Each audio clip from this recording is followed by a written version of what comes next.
Clan War League is around the corner, so you're probably looking for some good Clash of Clans bases again. I've got you covered, as in this video I'll give you amazing anti-2-star bases for all Townhall levels from Townhall 11 up to Townhall 17 that will set you and your clan up for success in the upcoming Clan War Leagues. Let's start off with the first base, and here we have this Townhall 11 base built by VRB. The recommended clan castle is 1 super minion together with 2 headhunters and 11 archers. The core town hall makes it a lot harder to get those 2-stars safely, and of course in the Clan War League you just have 1 attack, so if you defend on a 1-star you might as well instantly win the day for your clan. E-Drex don't have a lot of change on this base, so if Electro Dragons this base is nearly impossible to crack as a Town 11, and maybe you can also defend a Town Hall 12 when he is attacking with E-Drex and is perhaps not the best player. Most people are going to attack it with either Witches and either Electro Dragons, and those two attack strategies are very well defended with this base. And if they were to attack with Miners or Hawk Riders, they will most likely get the 3 stars, but also if the attack is not executed very well, it might still get you the defense. Let's continue with Town Hall 12, and here we have a anti-2-star base built by Marco. On this base, the recommended clan castle is 2 super minions, 1 headhunter, and the rest you will fill it up with 10 archers. Once again, you have the core town hall that is not very easy to reach, and you of course want to get those safe 2 stars in the Clan War League, which is not too easy on this base, because the funneling into the core with those rings, with this ring base, is not very easy. And on top of that, if you're playing with Electro Dragons, the change from the Electro Dragons will actually activate the Town Hall, as you can see. From the expos, the sweeper is 1 tile away, and then the Town Hall is also of course next to these air sweepers. So if you're attacking with Electro Dragons, the Town Hall will actually be activated very early and is able to do a ton of damage, which is of course very nice. Any ground smash, like for example Super Witches are incredibly popular on Town Hall 12, and they will probably be defended on this base very easily. The same goes with Electro Dragons. Electro Dragons also have a very tough time on this base. However, Dragons as well as Super Dragons might be able to crush this base fairly easily, because they actually will be able to get into the core relatively quickly and will take out the Town Hall, and also they will not activate the Town Hall beforehand, though the Town Hall is not able to defend itself that much as for example against Electro Dragons. So Dragons as well as Super Dragons might be the weakness to this base, but any ground type attack as well as Electro Dragons should be well defended with this base, especially if you use that recommended clan castle. But before we continue with the next base, a quick reminder: a lot of effort goes into making this base, so subscribing to our channel would really make our day. And also, if you're planning on buying any in-game items, like for example a gold pass, an event pass, or any of these skins, using code RH Basebuilding would make it possible for us to continue giving out bases for free. But now let's not waste any more time and continue with the video. Let's continue with Town Hall 13, and here we have this base built by Wolves, and in this base the recommended clan castle would be 2 super minions, 2 headhunters in combination with 9 archers. And this is actually a very good all-rounder base against both ground troops as well as air attack strategies. If you were to attack it with dragons and dragon riders, you would most likely send in your heroes into the Eagle Artillery compartment and then send in your dragons and dragon riders from 6 o'clock.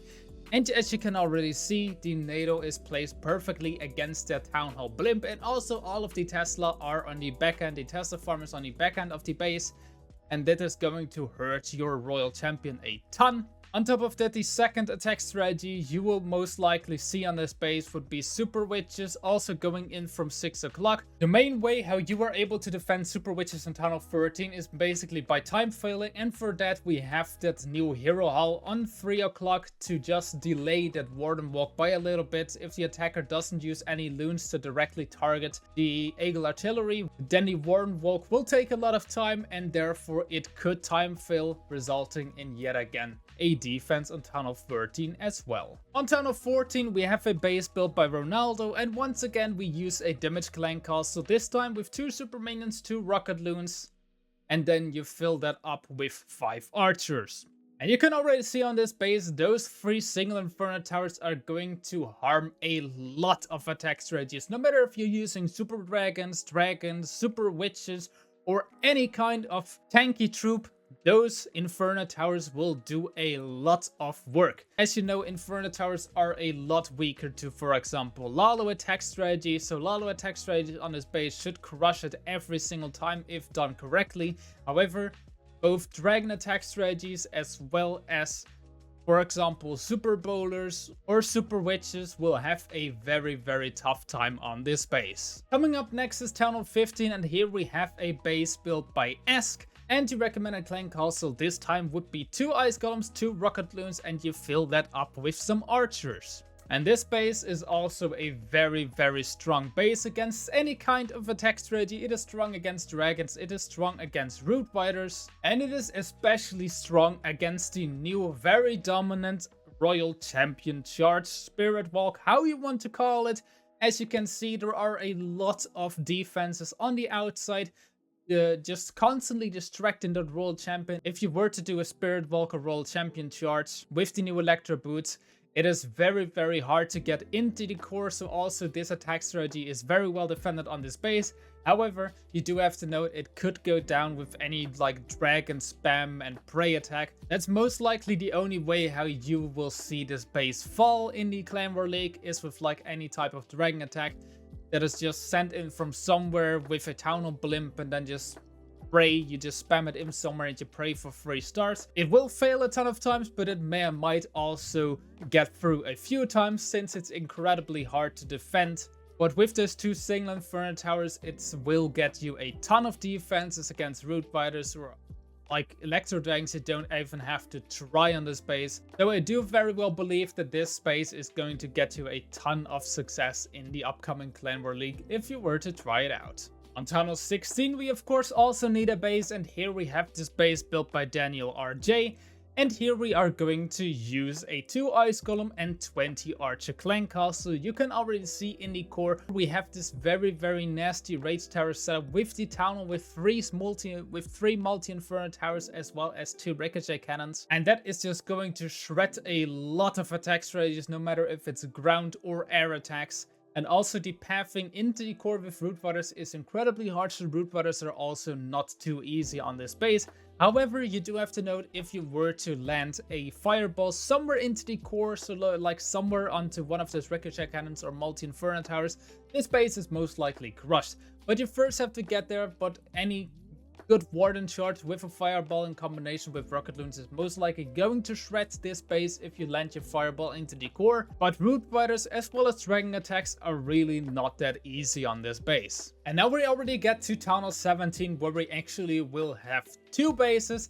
One base mainly built against air attacks and one base mainly built against ground attacks. First off, we have the base built against ground attacks, so if you're often attacked by root fighters or a spirit walk, then absolutely use this base. This base is incredibly good against any type of those strategies. And this base is also built by Daniel RJ, and the recommended clan castle would be 2 ice golems, 3 headhunters, and 7 archers. So because it is so widespread, it is very strong against any kind of root fighters, because you don't have too much overgrowth value, and it's also very hard to get your royal champion with a spirit walk into the core of the base. So root fighters are very well defended on this base, as well as any type of fireball attack or like any type of super witch attack will not have a ton of success on this base. However, you do have to note, if you were to send in a giant arrow from either 6 o'clock or 12 o'clock, you will get 2 sweepers and 2 air defenses, which is of course a ton of value. So with that, you can also see that air attacks have not been a priority on this base. So if you're often attacked by ground attacks, you should use this base, and it will defend a ton of times. But if you're often attacked by air, like dragons for example, I would recommend you using this base built by me. And in this base, I would use the recommended clan castle of 2 ice golems as well as 25 archers. On this base, we also have that very nasty core setup with the rage tower, with those 2 fire spitters, with the Townhall, as well as 2 of the multi-inferno towers. The most likely people are just going in from one of those scatters and then sending a cloned Yeti blimp for the core of the base. The cloned Yeti blimp will of course get a lot of value and is not very well defended, especially if you send it in from the top side. If you send it in from the bottom side, you might catch that nado, and with the nado, the blimp will also go down and not land on top of the Townhall. But on most of the attacks on the back end, you still have that one scatter with multi-archer tower and one of those air defending heroes. And of course, you also have that multi-inferno tower with the Tesla farm, and either of those are most of the times too much in the back end. And in the back end, just the attack will thin out, the heroes will go down, all of the dragons will go down, and with that, dragons will most likely get you a defense on this base. As always, all of the base links are linked in the description if you want to try out the bases and if you want to copy them. Of course, let me know how they did for you in the Clan War League. If they did well, we would appreciate a like, as well as if you would subscribe to our channel to not miss any more upcoming videos as well as free bases. But that's it from me this time. We will see each other very soon with the next video. Until then, see ya and bye bye.